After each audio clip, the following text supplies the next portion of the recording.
Hola, hola, me da mucho gusto saludarte el día de hoy y en este nuevo video quiero hablarte de la iglesia.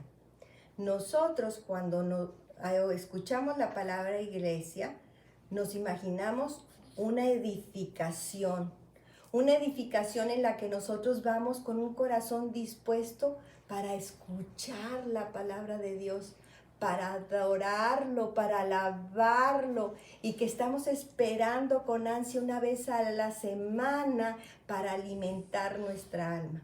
Así que en Éxodo 25:8 vamos a ver que el Señor dio una instrucción y dijo: me van a hacer un santuario para que yo habite en medio de ellos, y lo harán como también todas las cosas que yo necesito.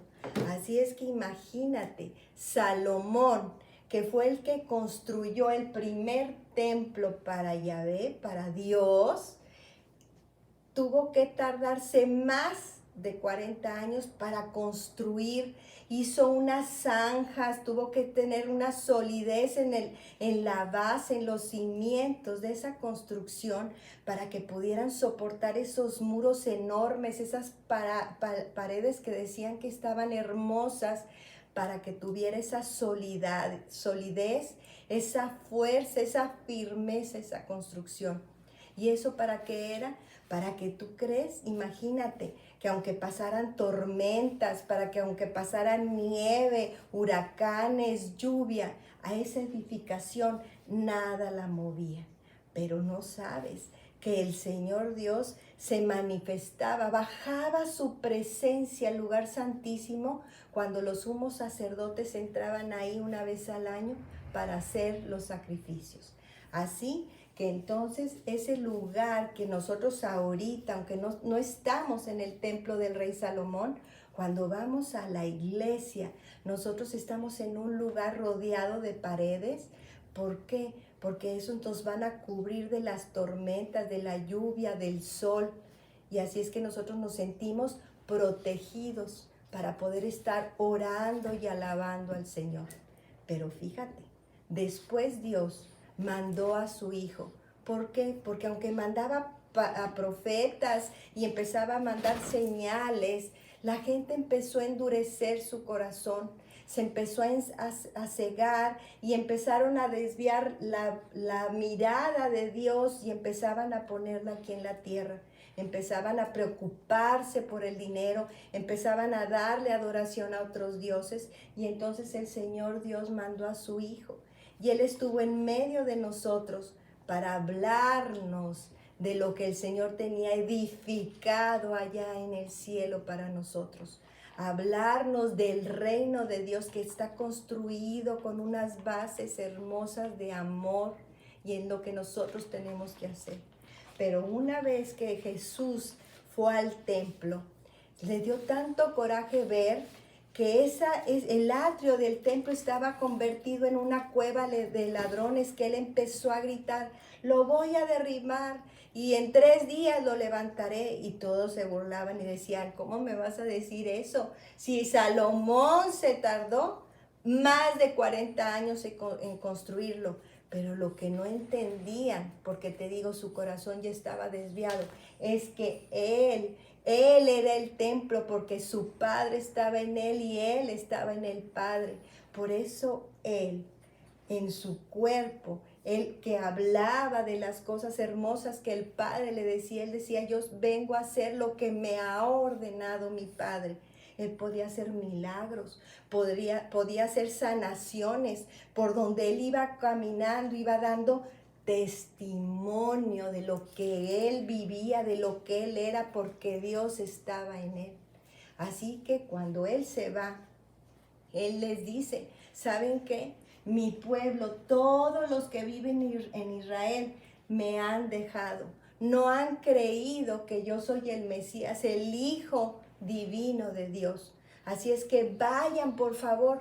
Y aunque yo quería que mi pueblo amado se salvara, ahorita vayan por todo el mundo. Y empezó Pablo a ir a Asia. y empezó a abrir iglesias en Éfeso, en Esmirna, en Tiatira, en Filadelfia, en Pérgamo, y todas esas personas que oían cómo los discípulos y Pablo hablaban de lo que Jesús había hecho aquí en la tierra, empezaban a decir, wow, claro que nosotros creemos que Jesús es el Hijo de Dios. Y se empezaba a esparcir y empezó a esparcirse la palabra de Dios, lo que está escrito en la Biblia, porque esa fue la encomienda. Vayan y proclamen lo que mi Padre tiene allá, las buenas nuevas, para que todos los que crean que Jesús vino a pagar en esa sangre mi Hijo, para que todos se tuvieran la oportunidad de regresar a mí cuando fallezcan, que lavar el pecado que hizo Adán, tengan esa oportunidad por mi gracia, por mi gracia. Así es que la iglesia, todas las personas que nos fuimos convirtiendo y que leyendo la escritura fuimos quitándonos las vendas de los ojos y empezamos a ver lo maravilloso y lo poderoso que es nuestro Dios y lo hermoso y todo lo que pudo hacer Jesús, el Hijo hermoso, divino, aquí en la tierra. Entonces nosotros nos empezamos a convertir en esa iglesia, en creyentes. Y como dijo Jesús, yo me iré, pero mi Padre va a mandar al Consolador. Entonces, ¿qué crees? El Espíritu entró en nosotros, así que ahora nosotros somos ese templo. Y así como te digo, que el templo de la antigüedad que hizo el rey Salomón tenía cimientos fuertes y estaban preparados para soportar lluvias, terremotos, huracanes, nieve. Así nosotros ahora somos ese templo y tenemos que estar agarrados del cimiento que es la fe, que es Cristo Jesús. Nosotros tenemos que estar con esa base y esos cimientos. Te digo por qué. Porque esa lluvia, esos terremotos, esos huracanes, esa nieve son las adversidades. Y a veces esa adversidad será en salud, será en falta de trabajo, será en un conflicto en el trabajo o un conflicto familiar. Pero si nosotros estamos agarrados de ese cimiento, como estaba el templo con esos cimientos sólidos que es Jesús, nosotros podemos atravesar todas esas dificultades y saber y confiar que Jesús nos lleva de la mano, porque Él es el que nos tiene esa morada ya en el cielo. Y ahora algo te quiero decir, que así como somos cuerpo y nosotros comemos, caminamos, vamos a trabajar, a hacer ejercicio, y el Señor vive en nosotros, nosotros debemos de ir dando ese testimonio, hablando de lo que viene aquí en la palabra, pero hablándolo con nuestros actos. No es necesario a veces hablar y dar sermones, sino con nuestro diario vivir, cómo reaccionamos. La gente dirá, así como le decían a Pedro, tú eres uno de ellos. Y Pedro decía, claro que no, claro que sí, porque hablas como ellos, te vistes como ellos. Nosotros, en nuestra persona, los que estamos llenos y fortalecidos de la palabra de Dios, vamos dando testimonio solamente con el caminar, porque Él mora en nosotros. Y quiero decirte algo más hermoso todavía, que así como Jesús estuvo aquí en cuerpo y estuvo haciendo milagros, ahora nosotros, que el Señor mora en nosotros, todos los creyentes unidos, unos serán los pies, porque el Señor ya no está aquí físicamente, Él es la cabeza. Pero a lo mejor tal vez tú eres los pies, otros serán los brazos, otros serán las piernas, otros serán la boca. Uno irá hablando de las cosas hermosas del Evangelio, otro dará consuelo a la viuda, otro levantará al huérfano, otro dará de comer al hambriento. ¿Sí entiendes lo poderoso y hermoso que es eso? Que todos los creyentes unidos somos esa iglesia. El Señor necesita de nosotros, porque Él aquí ya no está físicamente, Él no tiene un cuerpo, Él es espíritu y está dentro de nosotros. Nosotros tenemos que ir a hablar y proclamar, porque quiero decirte que el tiempo se está acabando. No sé si has escuchado las noticias, en Nicaragua ya se dijo que va a ser un estado sin Dios. ¿Puedes creer eso?